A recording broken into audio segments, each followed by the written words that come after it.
It was a typical morning. My girlfriend Marie was going to a gymnasium to work out, and at 5:30 in the morning I kissed her goodbye and said, "I'll have coffee ready when you get back." And then I laid down on the floor, as I regularly do, to stretch my lower back to keep it loose. And I was laying there and I finished my stretch and I couldn't get up. I had no idea what was going on. I felt some weakness, and I thought, it's kind of like when your arm goes to sleep a little bit, and I thought, I didn't know what was wrong.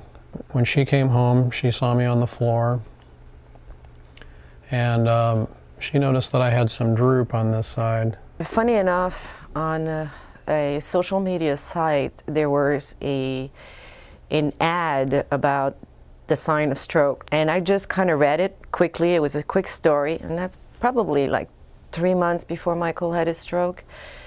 And I don't know, I guess it stayed in the back of my head somehow, because when I saw him laying on the floor, immediately this came to mind. Majority of these strokes occur due to blockages of either small or large blood vessels within the brain. And currently there's only one medication that is FDA approved for treatment of acute strokes.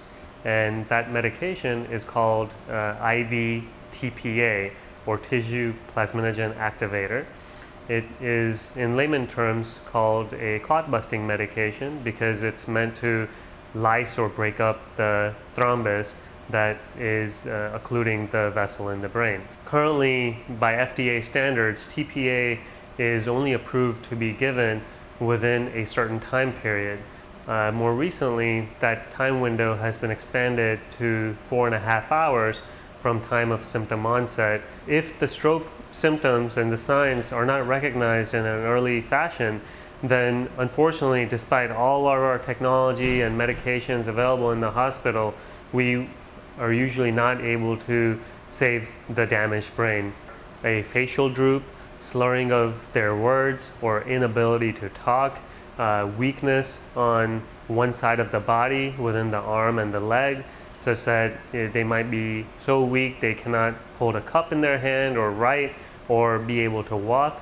I called 911 and he begged me not to, and I had dialed 911 and I hung up, and I asked him to extend his left hand and squeeze my hand, touch my hand, and if he did that, then I would not call.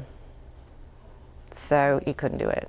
I told the EMS guys, I told her not to call you. And they said, well, she did the right thing, you're having a stroke. Mike was very lucky. He arrived to the hospital as soon as the symptoms were discovered within a very timely fashion. In fact, an hour and a half after his symptoms came on, he was already in the ER having this imaging performed, and after additional imaging, he was taken emergently to the cath lab because TPA many times is not effective in opening up a vessel of this size when it is blocked. Many times the blockage of this magnitude is due to cholesterol plaque progressively narrowing and eventually blocking the artery.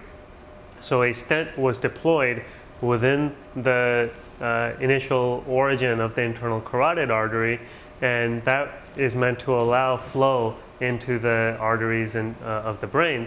There was now indeed flow after the stent was deployed in the internal carotid, and we then identified the blockage in the brain that was seen on the CT scan, specifically within the middle cerebral artery. So we proceeded to then deploy our FDA-approved stent retriever device into the middle cerebral artery. A stent retriever is basically a retrievable stent which is allowed to ensnare the actual clot occluding the vessel, and you can see now robust filling of the artery that was previously blocked. I was walking, you know, I had balance issues. I was leaning to the left a little too much. I worked through them. I went into physical rehabilitation and worked on it that way, and I started doing my own thing too. I started walking every morning. Typing I have to work at still. Sometimes, especially in the pinky, you know, when I'm typing, it always slips down to the Z from the A. I've regained virtually everything. Memorial didn't just save my life, it saved my quality of life.